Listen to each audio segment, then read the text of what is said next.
Hi అండి అందరికీ.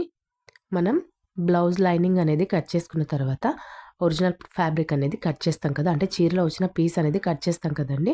Cut చేసేటప్పుడు ఏ విధంగా కట్ చేస్తే జాయింట్స్ అనేవి పడకుండా ఉంటాయో నేను ఈ వీడియోలో మొత్తం ఎక్స్ప్లెయిన్ చేస్తానండి.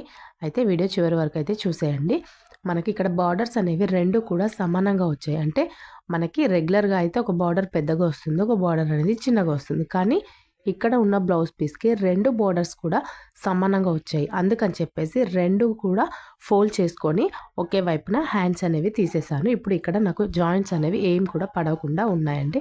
నెక్స్ట్ హ్యాండ్స్ దగ్గర అలా వేసుకున్న తర్వాత వెనక భాగం, ముందు భాగం, అదేవిధంగా క్రాస్ బెల్ట్లు ఎక్కడ అయితే సెట్ అవుతుందో, అంటే జాయింట్స్ అనేవి పడకుండా ఎక్కడ వేస్తే సెట్ అవుతుందో ఒక్కసారి ఇలా పర్చేసుకొని చూసేసుకోండి.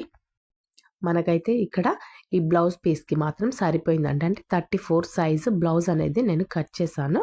ఇక్కడ మనం ఉన్న క్లాత్కి మాత్రం ఇలా అడ్జస్ట్ చేసుకున్న తర్వాత క్లాత్ అయితే కరెక్ట్గా సరిపోయింది. ఎక్కడ కూడా జాయింట్స్ అనేవి పడవండి. ఇలా ఒక్కసారి చెక్ చేసుకొని మీరు కట్ చేసుకున్నారంటే మనకు జాయింట్స్తో ఏ ఇబ్బంది కూడా ఉండదండి. ఒక్కోసారి క్లాత్ అనేది చాలా తక్కువగా వస్తుంది, అంటే చీరలో వచ్చే క్లాత్ అనేది చాలా తక్కువగా ఉంటుంది. అలాంటప్పుడు ఇలా పర్చేసుకొని చూసుకున్నాం అనుకోండి, ఇంకా ఈజీ అవుతుంది. మనకి ఇక్కడ క్లాత్ అనేది కరెక్ట్గా సరిపోయింది. నేను కట్ చేస్తున్నాను.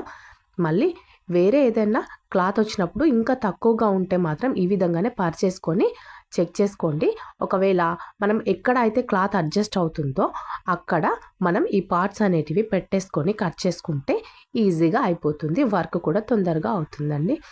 వీడియో కనుక నచ్చినట్టయితే లైక్ చేయండి, షేర్ చేయండి, సబ్స్క్రైబ్ చేసుకోండి. పక్కనే ఉన్న బెల్ ఐకాన్ క్లిక్ చేసి ఆల్ సింబల్ యాక్టివేట్ చేసుకోండి.